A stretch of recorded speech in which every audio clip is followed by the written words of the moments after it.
பாருங்க, இதோ ஒரு மகள் 12 வருஷமாய் உதிர் போக்கு. நம்ம சொல்லுவோமே, நம்மளுக்கு இந்த தலைக்கு ஊத்திக்கிட்டேன்னு சொல்லிட்டு நம்ம சொல்லுவோம். நம்ம ஒரு இடத்துக்கு போக மாட்டோம், ஏன்னா அது தீட்டுன்னு சொல்லி நம்ம ஒதுக்கி வைப்பாங்க. ஆனா 12 வருஷமாய் ஒரு மகள் அந்த தீட்டு பாடுக்குள்ள இருந்தா, அவன் அந்த தேவனை போய் தொடும்போது அந்த தேவன் அந்த மகளை, நீ தள்ளிப்போ, நீ தீட்டா இருக்கிறேன்னு என்கிட்ட சொல்லலங்க. அப்படி சொல்லி அந்த மகளை தள்ளவும் தள்ளல. 12 வருஷம் அவகிட்ட இருந்த பணம், அவகிட்ட இருந்த சொத்து, அவகிட்ட இருந்த எல்லாத்தையுமே வித்து ஹாஸ்பிட்டல், அவ அவ்வளவு பெரிய பணக்காரி. ஆனாலும் அந்த மருந்து மாத்திரை அவளை எந்த விதத்திலும் சுகம் கொடுக்க முடியல.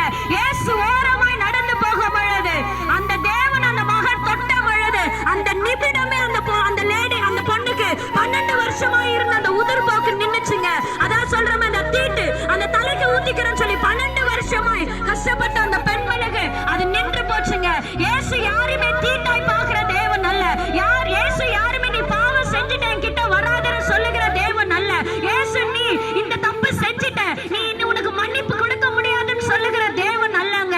ஒரு மனுஷன் உங்களுக்காக உண்மையா அழுவாருனா, ஒருத்தவங்க உங்களுக்காக ஒரு கடவுள் உண்மையாக அழுவாருனா, உங்க பாரத்தையும் உங்க கண்ணீரையும் உங்க கஷ்டத்தையும் ஒரு தேவன் உண்மையா அழுவாருன்னா அந்த இயேசு மட்டும் தாங்க.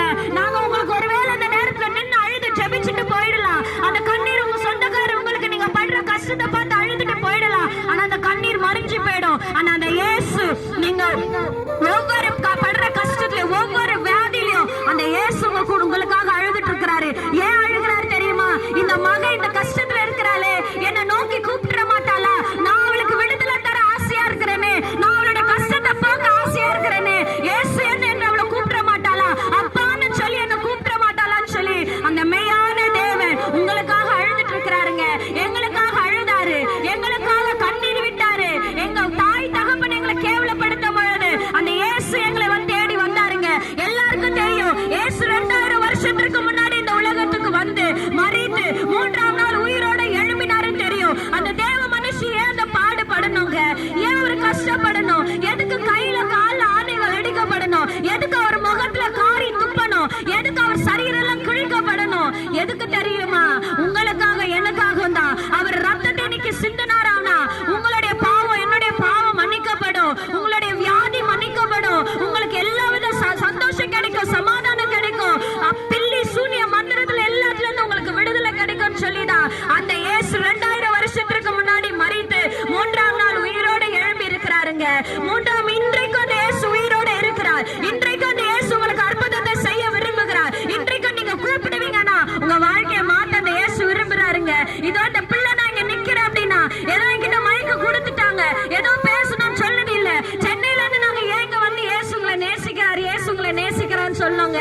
ஏன்னா எங்க வாழ்க்கையில யாருமே செய்ய முடியாத அற்புதத்தை, யாரும் எங்களுக்கு கொடுக்க முடியாத சந்தோஷத்தை, யாரும் எங்களுக்கு கொடுக்க முடியாதது யாரு கொடுத்தா தெரியுமா? இங்க வந்து நாங்க கத்துறோமே, இயேசு உங்களை நேசிக்கிறாருமா, இயேசு உங்களை நேசிக்கிறாருப்பான்னு சொல்றோமே, அந்த இயேசு தாங்க அதை செஞ்சாரு. அந்த இயேசு தான் எங்களுக்கு வாழ்க்கையை மாத்தி கொடுத்தாரு.